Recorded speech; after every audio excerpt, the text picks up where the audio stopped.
नमस्कार। ग्रहों की गोचरीय स्थिति पर रेगुलर वीडियो पाने के लिए साप्ताहिक राशिफल, मासिक राशिफल, त्रैमासिक राशिफल और ग्रहों के बाकी गोचर पर भी रेगुलर अपडेट्स पाने के लिए, जिसके हिसाब से आप अपने जीवन में थोड़ी गाइडेंस प्राप्त कर सकें, इसके लिए मेरे चैनल को अवश्य सब्सक्राइब करें। जिन लोगों ने सब्सक्राइब कर रखा है वो ऑल ये जो नोटिफिकेशन सेटिंग होती है इसको क्लिक करें, क्योंकि कभी कभी कुछ लोग बोलते हैं उनको नोटिफिकेशन नहीं मिलती। आशा करता हूँ चैनल को सब्सक्राइब करेंगे और रेगुलर वीडियोस अवश्य आप देखेंगे। नमस्कार। ओम गणेशाय नमः।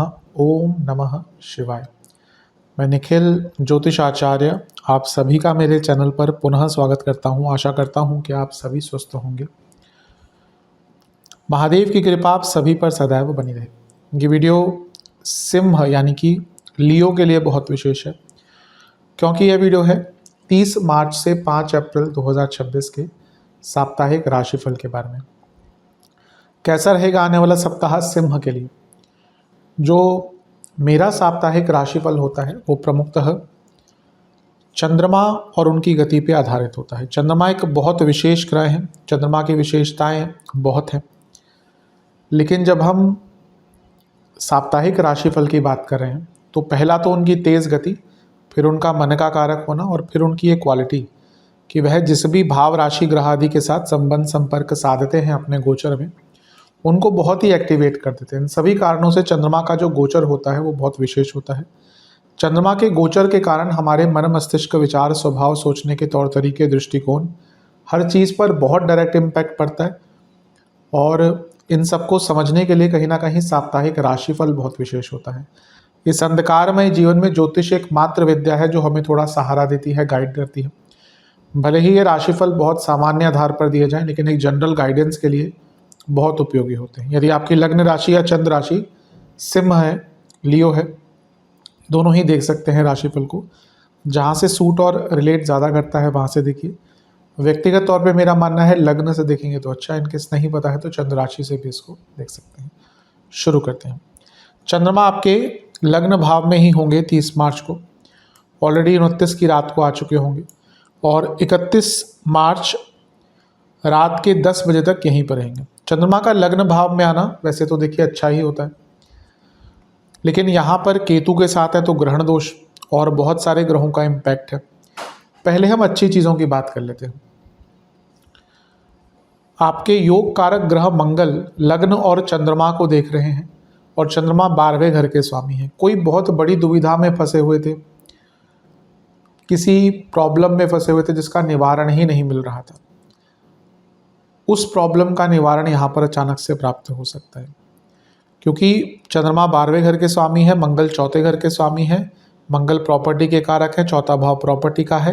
ये जो समसप्तक योग बन रहा है ये प्रॉपर्टी बेचने के लिए अच्छा है, वैकेशंस प्लान करने के लिए अच्छा है।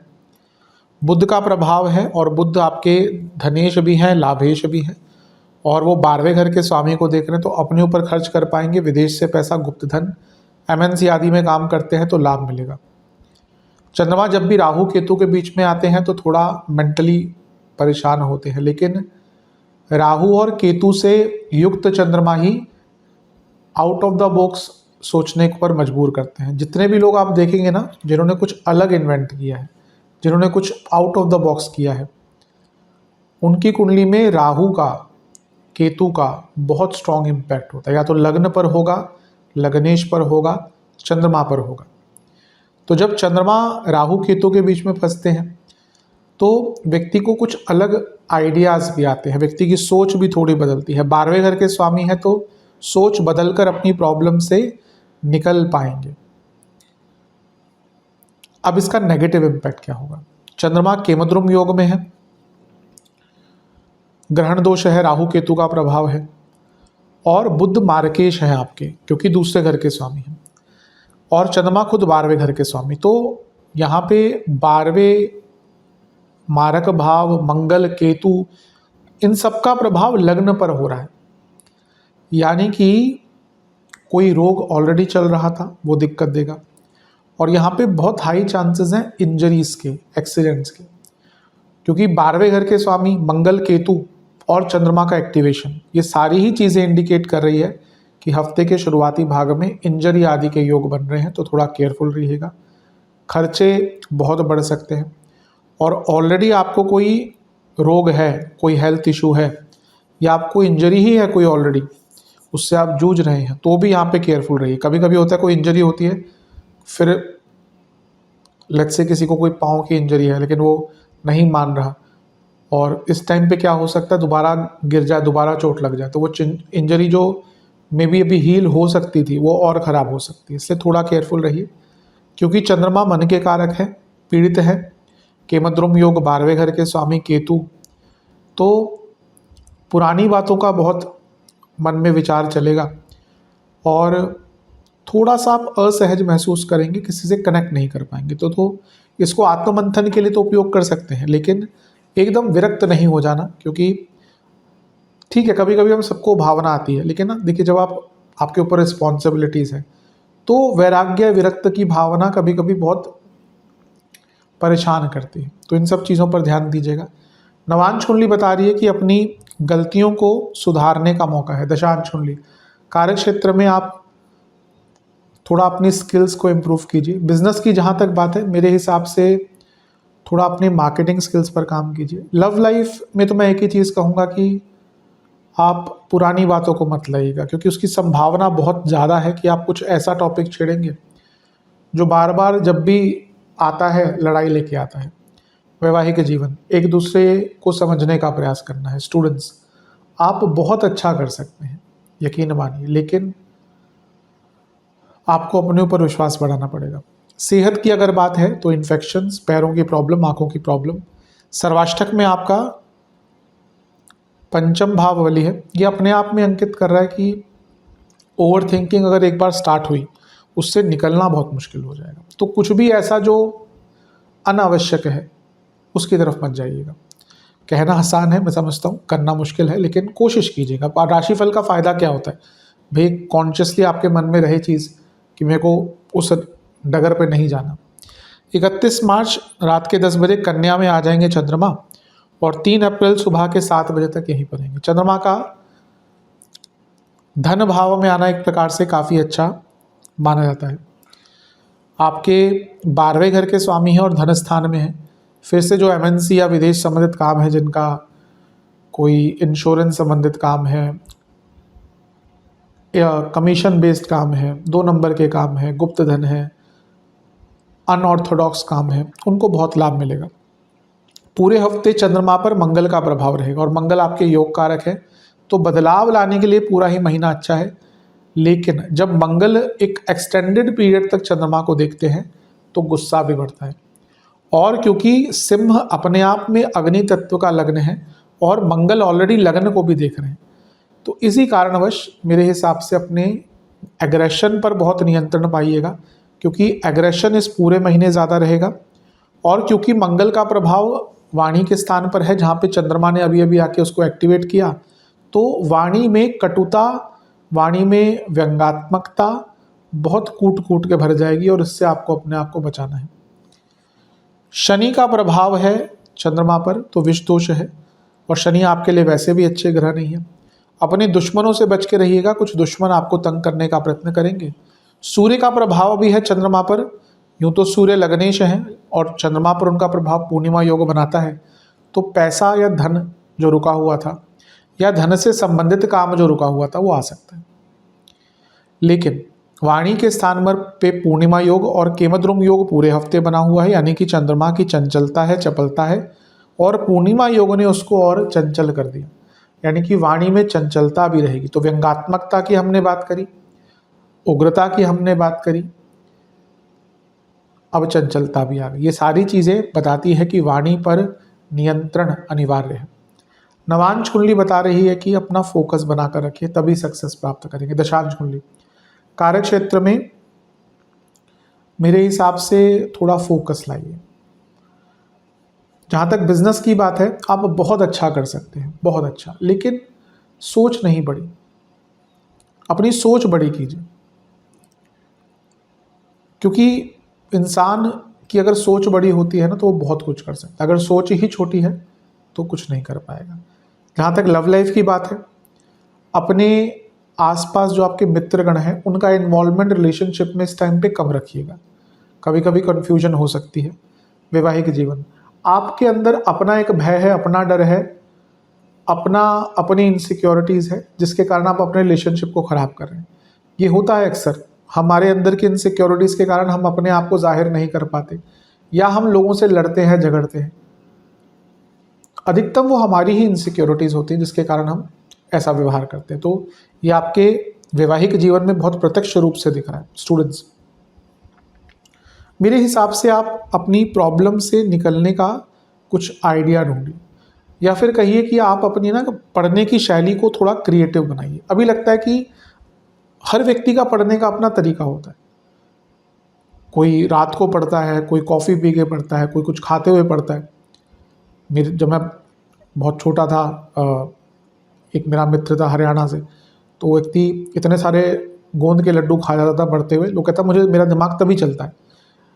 जो हरियाणा वाले होते हैं उनका पाचन तंत्र भी वैसा, मेटाबॉलिज्म भी वैसा ही होता है, वो पचा जाते हैं सारा कुछ। तो यहाँ पे अपना तरीका ढूंढिए, अपनी क्रिएटिविटी ढूंढिए, अपना कंफर्ट जोन ढूंढिए जिसमें आपकी प्रोडक्टिविटी बढ़े। ऐसा लग रहा है कि आप अभी एक भेड़ चाल में है कि वो वैसा पढ़ रहा है तो मैं भी ऐसा करूँगा तो अच्छा होगा, नहीं, अपना तरीका ढूंढिए। जहाँ तक नवांश कुंडली की बात है, चौथे भाव का यहाँ पे बली होना, कोई वाहन आदि अगर आपको खरीदना है तो बहुत अच्छा समय है। सेहत के दृष्टिकोण से पेट की प्रॉब्लम, नसों की प्रॉब्लम, और जिनको डायबिटीज़ आदि है उनकी दिक्कत बढ़ सकती है। 3 अप्रैल को सुबह 7 बजे चंद्रमा आ जाएंगे आपके तीसरे भाव में यानी कि तुला में, और सप्ताह के अंत तक यहीं पर रहेंगे। मंगल का गोचर भी इसके एक दिन पहले 2 तारीख को हो चुका होगा, तो मंगल का भी 8वां प्रभाव जो है दृष्टि का, वो अभी भी चंद्रमा पर रहेगा। तो पूरे हफ्ते मंगल का इम्पैक्ट है। तीसरे घर के चंद्रमा अच्छे होते हैं, कोई बुरा प्रभाव नहीं होता। ध्यान देने वाली बात यह है कि ये जो चंद्रमा है इन पर 4 ग्रहों की दृष्टि है, राहु, मंगल, शुक्र, गुरु।